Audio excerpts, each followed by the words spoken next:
Have you ever felt like you're just spinning your wheels? You're consuming all this information, reading books, listening to podcasts, taking courses, but when it comes time to actually do something new or solve a tough problem, you're stuck. It's incredibly frustrating. But what if the issue isn't a lack of knowledge? What if it's the way you think? This is the core idea we're going to unpack. It's a provocative thought, right? The source material suggests that many of us get trapped in the most basic modes of thinking, and we don't even know it, no matter how many facts we pile on top. That's the million-dollar question. It's not about just learning more stuff. It's about learning to think better, more effectively. And it turns out there's a really powerful mental model that can show us exactly how to do that. So, this whole framework is an update to a classic idea from educational psychology known as Bloom's taxonomy. It lays out 6 different levels of thinking. But here's the catch. The way most people look at it has a huge, fundamental flaw that keeps them from making real progress.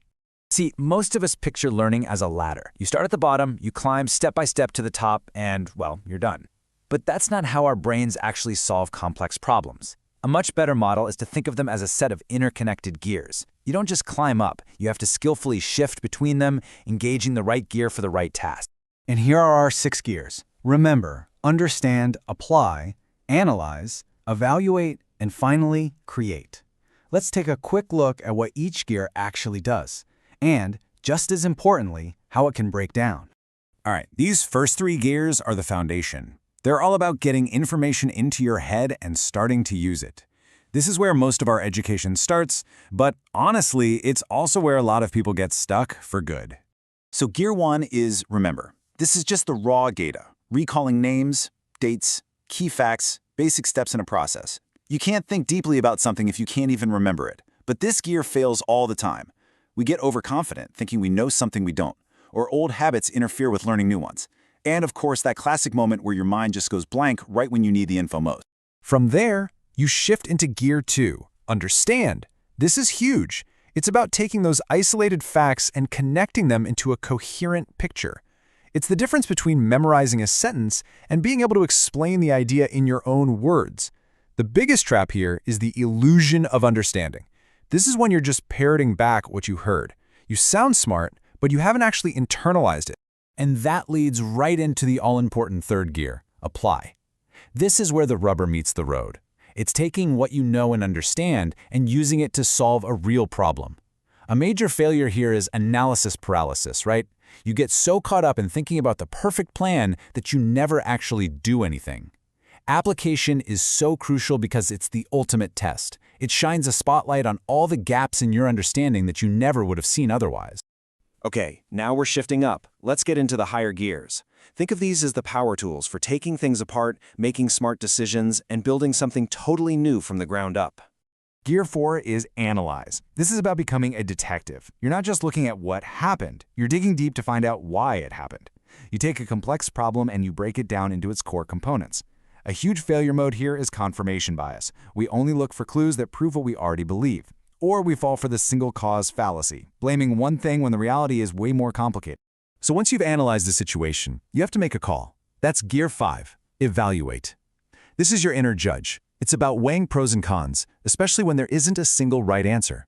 The enemy here is, again, paralysis by analysis, getting so lost in spreadsheets that you never actually decide. But on the flip side, you could be overconfident in your gut, ignoring the very data you just worked so hard to analyze. And that brings us to the top gear. Gear 6, create. This is the engine of true innovation.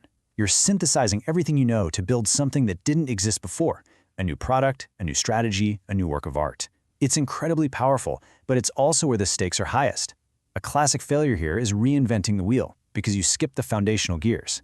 You try to create something new without realizing it's already been done, and probably done better. So there you have it, all 6 gears. But remember what I said earlier? If you're still thinking about this as a ladder you just climb once, you've completely missed the secret sauce. The real magic isn't in reaching the top. It's in understanding how these gears really work together in the wild. Here is the most important rule of all. Thinking is recursive. It's not a straight line, it's a loop. Real-world problem-solving forces you to constantly shift back and forth between these gears, often jumping all the way back to the beginning. Let me give you a quick example. Let's say you try to create a new business plan. You're operating in gear 6. You launch it, and it completely bombs. That failure immediately kicks you out of creation mode. And forces you back down to gear 4, analysis. You have to figure out why it failed. And as you analyze the data, you might have a painful realization. You had a massive gap in your understanding of your target customer. That's a failure all the way back in gear 2. Do you see the loop? Create, to analyze, to understand.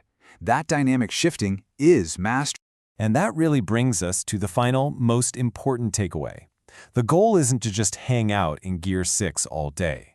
The real skill, the skill beneath all the other skills, is developing the self-awareness to know which gear a problem is demanding from you in any given moment.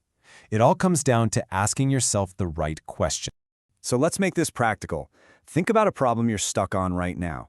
Instead of just trying harder, ask yourself, do I need to downshift? Could this entire problem be caused by a simple fact I've forgotten or a core principle I'm ignoring? That's a Gear 1 check.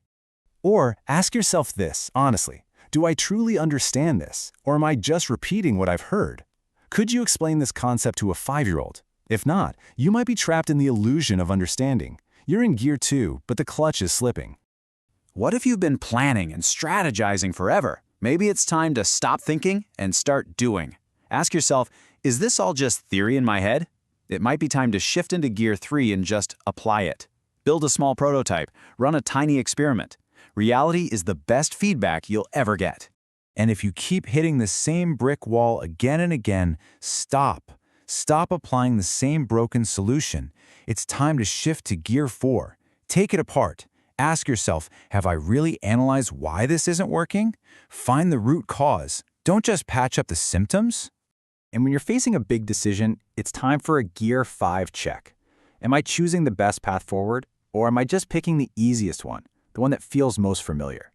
Be honest about whether you're letting things like sunk costs or your own comfort zone make the choice for you. Because in the end, that's what this is all about. Cognitive mastery isn't about having the highest IQ. It's about being the most mentally agile person in the room. It's the ability to diagnose your own thinking in real time and deliberately shift to the gear that the job requires. So, think about your biggest challenge right now. Seriously, which gear do you really need to shift